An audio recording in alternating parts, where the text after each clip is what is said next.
Selasa, 30 April 2024. Judul, Diterangi oleh Roh Kudus. Suatu hari ketika sedang belajar di perpustakaan universitas, Martin Luther mengalami titik balik dalam hidupnya sendiri. Dia menemukan sebuah salinan kitab suci dalam bahasa Latin. Dia tidak pernah tahu sebelumnya bahwa buku seperti ini pernah ada. Dengan penuh kegembiraan, ia membaca pasal demi pasal, ayat demi ayat. Ia kagum akan kejelasan dan kuasa firman Tuhan. Ketika ia membaca halaman demi halaman, Roh Kudus menerangi pikirannya.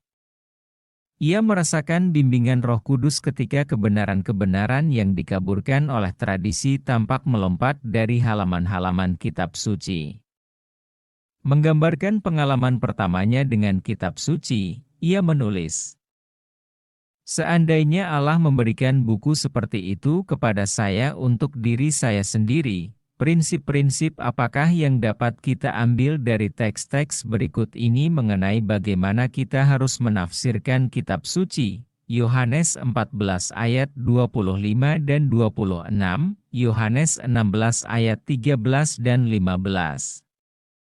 2 Petrus 1 ayat 20 dan 21. Apa yang begitu kuat dalam ayat-ayat ini adalah jaminan bahwa Roh Kudus yang sama yang mengilhami para penulis kitab suci menuntun kita ketika kita membaca kitab suci.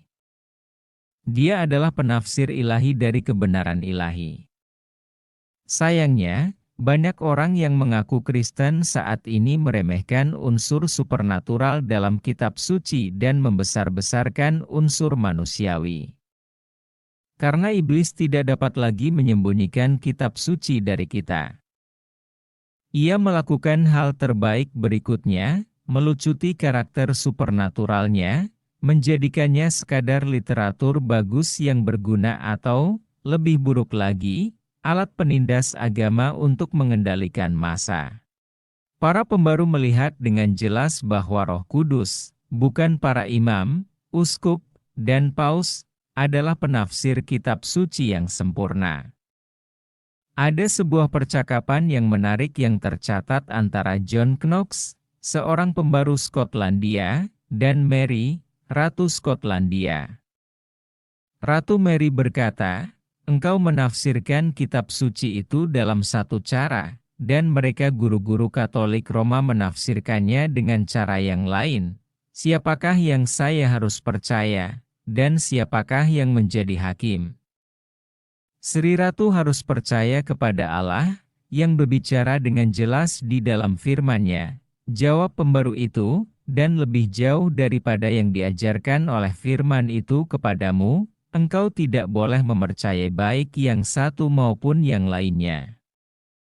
Firman Allah itu sendiri cukup jelas, dan jikalau ada muncul yang tidak jelas di suatu tempat, Roh Suci, yang tidak pernah bertentangan dengan Allah, menerangkan dengan lebih jelas di tempat lain, sehingga tidak ada lagi keraguan-raguan, kecuali kepada mereka yang keras kepala tetap tidak mau peduli. David Laing, Works of John Knox, Jilid 2, halaman 281 dan 284, dikutip dalam Ellen G. White, Kemenangan Akhir, halaman 213 dan 214.